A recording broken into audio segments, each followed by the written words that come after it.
So the most important part about E3 are of course the games, and I just wanted to dip into a small top 5 here, just a couple of games that I'm really looking forward to seeing at E3, and yeah, without further ado, let's just begin. Number 5 here is Pokemon Sword and Shield. Now this is the 8th generation in the Pokemon series. It is a very important generation in the Pokemon series because it is the first to make its way to a home console, and just that alone to me is a selling point. Just that alone is what makes this game worth buying, worth picking up, worth looking into. But to me, when they showed this game off initially, which was a couple of months ago now, I was enticed. I liked what I saw, and I think that there's a lot of nice stuff going on. I like the world that they've created here. I like the sort of castle vibe that they're going for, but I'm kind of left without a hook. I'm left without that sort of gimmick. Now, there's been some leaks here and there that might suggest armored forms, which is really, really cool to think about. I mean, imagine Charizard donning a suit of armor, maybe even a shield and a sword in his hand, if that's possible. I don't really know, but basically this game is sort of a promise. It is a promise of what Pokemon can truly be. This is Pokemon at its finest, and I just hope that the Pokemon Company, I hope that Game Freak can show us that this E3. I also think it's going to be one of Nintendo's biggest games this E3. I think it's going to be sort of their focus. During all of their big E3 directs, they sort of have a game that they really showcase. Last year, of course, was Super Smash Bros. The year before that, Odyssey, and of course, Zelda before that. And I think that this year it's going to be all about Pokemon. I wouldn't even be surprised if their show floor was all Pokemon decked out, which is cool. I'm totally okay with that. It is going to be their system seller. It is going to be one of the biggest games this year, and it makes all the sense in the world to really hone in on that and really show off as much as possible going into this E3.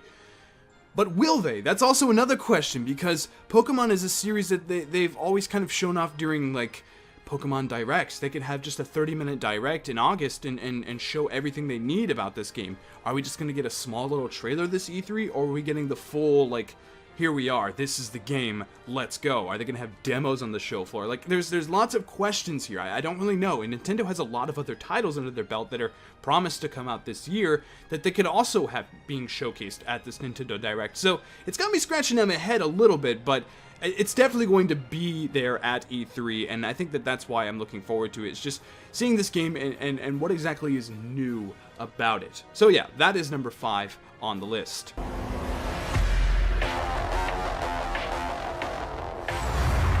Can't deny it, it's all true. But everybody still wants to live here.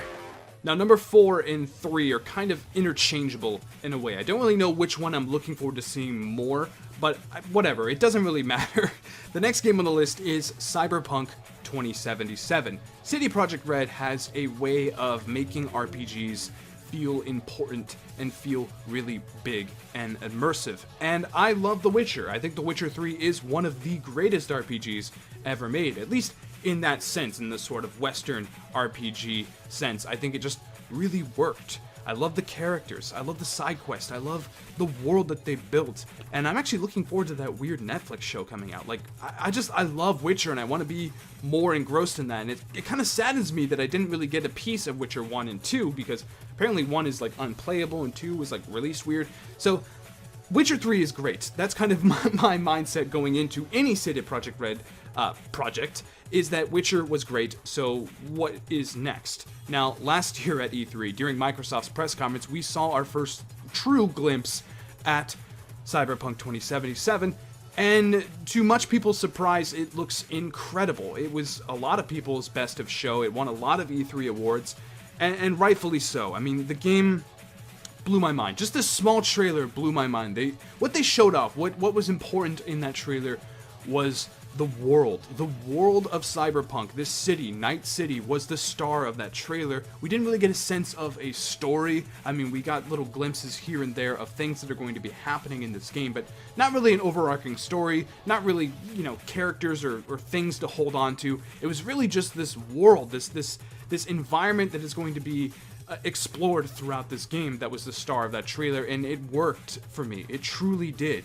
Then a couple of months later, we got 40 minutes, like 40 plus minutes of full gameplay, and that blew my mind. It wasn't just about the world there they showed off that, oh hey, this game is going to also play really, really well.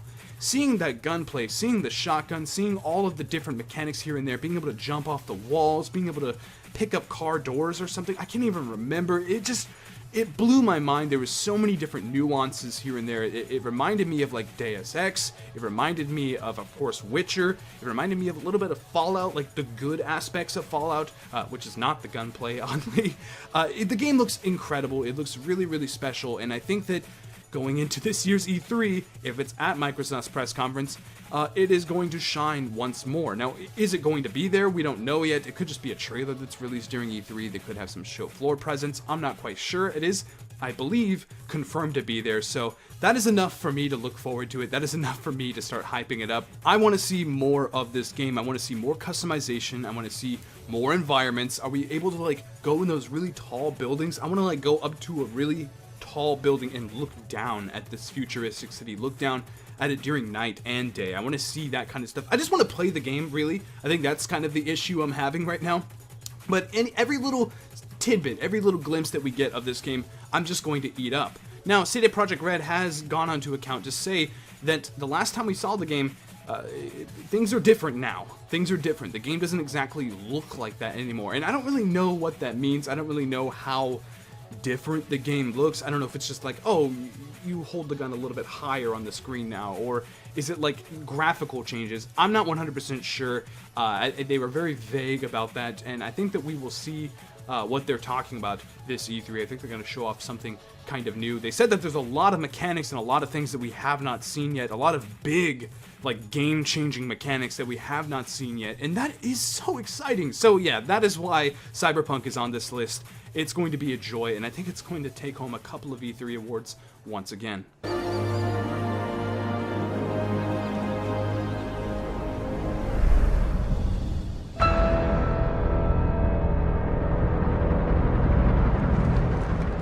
Again, as I mentioned, 3 and 4 were kind of interchangeable. This doesn't really matter, but another game I'm really looking forward to seeing at E3 is Halo Infinite. Now, I mentioned this in my last video. Halo Infinite promises to be something fresh, something new. It is a reinvigoration of an old IP, an IP that is very much beloved, but has kind of fallen off the horse lately. Halo 5 didn't exactly reach high numbers. I mean, I think it sold fine, it did okay, but it should do better. Halo's that kind of game that should be like, whoa, this is a record-breaking title for Microsoft, and it really hasn't been that, or maybe it has, it's just record-breaking doesn't mean too much when it comes to Xbox, unfortunately, especially with exclusives. But aside that point, Halo Infinite is going to be a very special game, and the reason why I'm looking forward to it is, again, that reinvigoration, that sort of revamping of an older IP. We saw what God of War did. We saw what Santa Monica Studio could do with that game, and it won Game of Year. It was one of the best games of last year. It was one of my favorite games of all time. I love God of War, and obviously that goes into Santa Monica Studio just being absolutely fantastic and making a good game. It's not just about reinvigoration, it's just the fact that the game itself is really, really good. I think that Halo has a chance here. I think that Halo has a fighting chance, and I think that the fact that it is going to be reinvigorated, the fact that we are going to see change in this series is exciting, and it's why I have it on this list. It's just the prospect of it all. Now, it's open world RPG, that's kind of all we really know. It's not a traditional Halo game. Is there going to be multiplayer? I don't even know. Is it going to be co-op? It's just, there's a lot of questions here going into this game. We saw some in-game footage. It's a new engine now, which is also insane. Like, there's so many layers to Halo Infinite, and also the next gen layer as well. Is this going to be a launch title for the next Xbox, the Xbox Infinite, or whatever they're going to call that thing? I have no clue at all, and I think that just that alone, that aspect of not knowing, the curiosity X factor, I think is what really makes me look forward to this game. I think that it's going to be a showstopper. I truly do. I think that during Microsoft's press conference, I'm thinking they might end with this game. I'm thinking it might be like sort of the last thing, the one last thing that Microsoft always seems to do, or at least the last couple of years. And I'm totally okay with that. If we get full gameplay, if we get another trailer, if we see some stuff on the show floor, maybe they have demos of this game, maybe it's coming out this year, maybe next year, we don't know. And again, that is exciting. That it's just always the not knowing part that is exciting about a reinvigorated new IP. Master Chief is a beloved character. He might be in Smash. Like, there's just so many cool things happening with Halo right now that I think can really sell this game in terms of being showcased at E3 2019, and it's gonna be weird. It's gonna be weird looking at this game and truly seeing it for the first time. And I think that Microsoft knows this, and I think they're really gonna have to hit the nail on the head when it comes to showing it off. And I think they're gonna have to really demonstrate what sets this game apart from previous Halo titles. Because as I mentioned, I don't think Halo 5 was necessarily a bad game. I just don't think it reached the same heights as the original. I don't think Halo has really reached the heights, done great since like ODST. And it's time. It's time for Halo to come back. It's time for Halo to be a system seller. Now, full disclosure, I've mentioned this in previous videos, I don't own an Xbox. I haven't played Halo since Halo 3, so it's kind of weird for me to look forward to this game. I don't really know why I'm looking forward to this game, aside from the curiosity factor. It's just the prospect of it all works for me. I don't know. That's all I have to say about it. Halo Infinite is surely going to be something quite special during that Microsoft press conference. For they are coming back. At last, the promise has been made.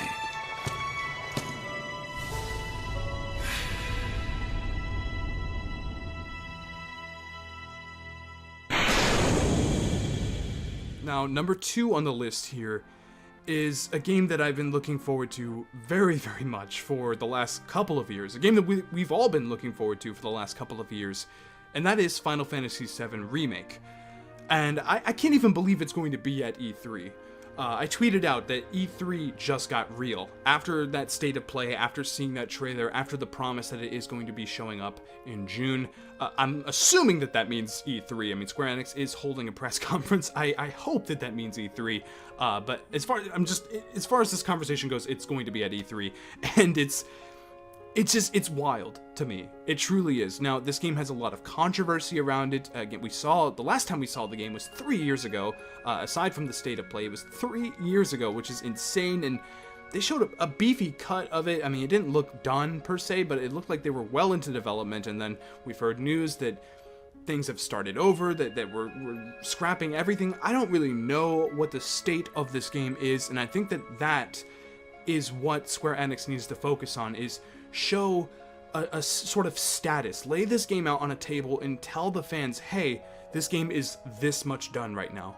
Look forward to it this time here. Expect it 2020 sometime. Just give me a year. Give us some sort of closure to the matter, because this game has not been received well lately. Even after that trailer, I mean, a lot of people are raving, the reactions are in, people are excited to see more of this game, but there's always that kind of lingering feeling in the back of everyone's head that, oh, it's episodic. Oh, it's 8 years out. Like, there's just that sort of just ringing in our ears. And I'm not gonna lie, it's ringing through mine as well. I feel those concerns, and I just want those concerns to be alleviated. I'm okay with waiting, 2-3 years for this game. Just tell me it's going to be that long. Don't make promises you can't keep. That is something that Square Enix has failed to do in the last few years. It has just been an absolute disaster. There's been no communication. I made a whole video about this before in regards to how Nintendo communicated the failures that sort of surrounded Metroid Prime 4, and how they just said, hey, we're starting over, guys. This game's a long way out. Like, they told us that, and that made me feel good as a consumer. That made me feel okay. Like, oh, thank you for letting me know. Thank you for letting me know. I'm not expecting Metroid Prime 4 this E3. If they didn't say that, this list would be different right now. So I really appreciate that sort of communication, and that's something that Square Enix hasn't done well. Maybe they're trying to turn a new leaf here. Showing that trailer off at State of Play and then promising it to be at E3 is kind of going in the right direction. There's so much of this game that we have not seen yet. We've only seen Midgar. We've only seen like a little bit of Midgar too. We haven't even seen like what's going on in terms of like environments and how we're, you know, traversing through them. We see Cloud hanging on rafters, we see him going through rubble, which is really, really freaking cool, and I want to see more of that. But I also want to see more of the slower side of things. I want to see what Avalanche looks like, what that bar looks like, just walking in, seeing the pinball machine drop down. Like, I want to see that kind of stuff. I want to see the smaller things. I want to see Tifa. I want to see the cutscene with them on the bridge talking to each other. Like, I want to see sort of the more nuanced story-based stuff, and less of just like, hey, here's a big boss fight. Remember that crab thing? That's cool. Look at it in HD. Like, I want to see just like, I want to see Tifa in HD. I want to see, it was really cool seeing Eris, of course, her talking to Cloud. Like, that was really awesome in that trailer, and I like seeing that stuff. The voice acting's kind of good, too. Is it just me? The voice acting's, like, decent. And the fact that there is voice acting is crazy to me as well. That makes me believe that the game is sooner than later. Like, I don't know. Could this be launching this year? They promised it on PS4. They said that PS4, during the state of play, they said, oh, you've been looking forward to this a lot on PS4. So I'm assuming that it is coming out within the next 12 months. I have to believe that it's either coming out this fall, this winter, next spring, maybe even early summer next year. I'm not quite sure, but I think that a promise has been made with that state of play. And even how that trailer opens, the return draws closer. What's going on? Like, it's just, there's so much mystery here. We haven't seen very much of this game, but I feel like we have seen a bunch. I don't know. It's a weird title. I can't believe it even exists.